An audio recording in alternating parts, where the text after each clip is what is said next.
ever a joy to watch, the T-54 at work. This is the kind of game I would previously have just set to the Red Army Choir.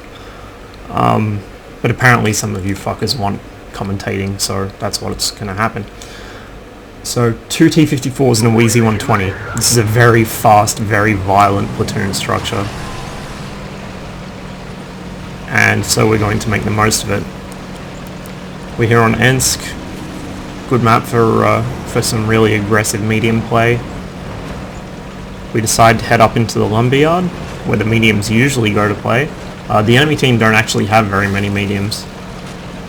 2, in fact, if my eyes do not deceive me. So they do have a lot of fast heavies, but we weren't expecting to run into too many. We were expecting to meet their mediums. Instead we meet an IS-3. What's more, he's unsupported because he's very, very hesitant to engage us. You can see we just push straight into him here. We're not really worried. He doesn't appear to have any support. Oh, sorry, they have 3 mediums, Super Pershing, although it hardly counts. So we just clown this guy, triple teamed.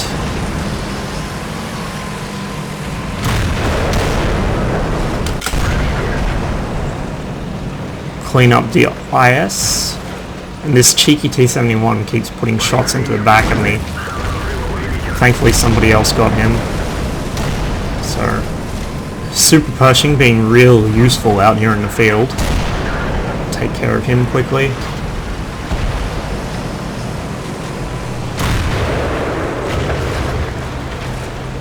Our Tiger 2 starts bitching because he suicided his tank. I think that guy got 1 shot off. Something like that. He had a hideously low amount of damage after suiciding into the entire enemy team. Naturally it was our fault.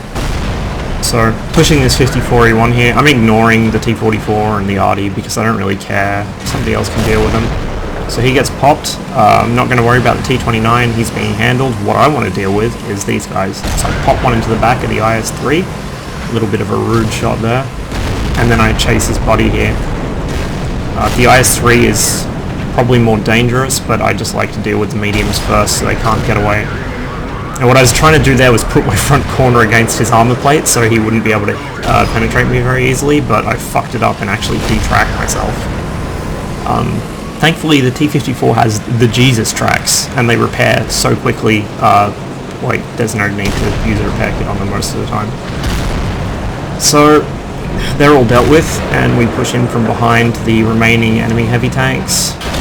They appear very confused at the fact that most of their team is just vaporized behind them. So I do get double teamed by their IS-8s. Steel Horse lights one on fire. I'm sort of trying to figure out here if I can drive in safely. Whoops, that was a mistake. Really, I should have died by now, especially with how aggressive I've been playing, but nope, enemy team too bad. So, Hardest kites the IS-8 to get his gun away from me while I engage him. You can see in here he realizes what's happening and begins to turn his turret back, but he's just not quick enough. So there you go, Ensk over in just over 3 minutes. About 3 minutes 20 seconds. That's a pretty good run. 3.5k damage. We didn't pick up the Brothers in Arms. Hardest was 1 kill away from it, but Brothers in Arms are a dime a dozen. What I like are crucial contributions. They're actually a challenge to get. Brothers in Arms are fucking piss easy if you've got decent platoon mates. So, yet again, I've said this in one of my other videos, I really love watching T-54s at work. It's just, there's something magical about it. I don't play mine as often as I used to anymore. I have other tanks I like playing, my Centurion, my Wheezy 120. The Object 416 is actually one of my new favourite tanks. I've been playing a lot, not just because I'm grinding it, but because I genuinely enjoy that tank. But every now and then, I've got to crack out that old T-54 and bully some puppies.